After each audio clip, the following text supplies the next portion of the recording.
ব্যৱহাৰ কৰিছে আমি সঁচা কথা ক'ব লাগিব, যিহেতুকে ভাৰত চৰকাৰ অসম চৰকাৰ বছৰি 200 কোটি দিয়াৰ কথা আছিলে, তেখেতসকলে খুচুৰা অসম চৰকাৰলৈ এটা বিলাসী জীৱন এটা পাৰ কৰি আছে। তেখেতসকলে নিজৰ সম্পত্তি বনাবলৈ এটা ভাবিছে।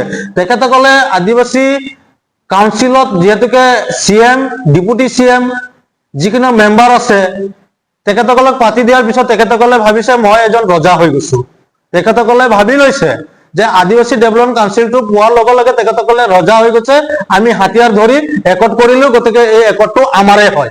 গতিকে তেখেতলোকৰ এটা ভুল ধাৰণা, এই একতখন অকল এই হাতিয়াৰ ধৰি থকা মানুহৰ কাৰণে নহয়, এই একতখন হ'ল সমগ্ৰ অসমৰ আদিবাসীৰ। গতিকে আমি এই একতত যেতিয়ালৈকে আমাৰ আদিবাসী জনজাতিকৰণৰ কথাটো নোলায় বা যেতিয়ালৈকে তেখেতসকলে এই আমাৰ আদিবাসীৰ কাৰণে ST কথাটো নকয়, তেতিয়ালৈকে কিন্তু আমি হাত সাৱটি বহি নাথাকো। আৰু এইখিনিতে এটা কথা কওঁ যে যিহেতুকে একতৰ যিমান সংখ্যক মেম্বাৰ আছে, আজি দুৰ্গা হাজদাই বিজেপি চৰকাৰৰ ওচৰত, হিমন্ত বিশ্ব শৰ্মাৰ ওচৰত তেখেতে আঁঠুগাড়ি লৈছে, আৰু আঁঠুগাড়ি তেখেতে আজি আদিবাসী জনগোষ্ঠীটোৰ যি উন্নয়নমূলক কাৰণে যি সেন্টিমেন্টেল হৈ তেখেতসকলে জংঘলত গৈছিলে হাতিয়াৰ লৈ, এই সেন্টিমেন্টেল এতিয়া নাই তেখেতসকলে।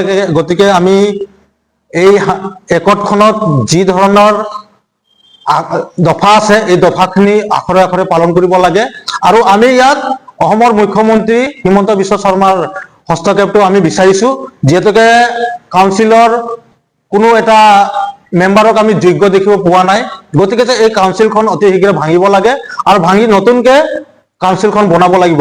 আৰু ক'ব গ'লে ইণ্টাৰনেল কাউন্সিলখনৰ ভেলিডিটি মানে শেষ হ'বই লৈ ধৰিছে।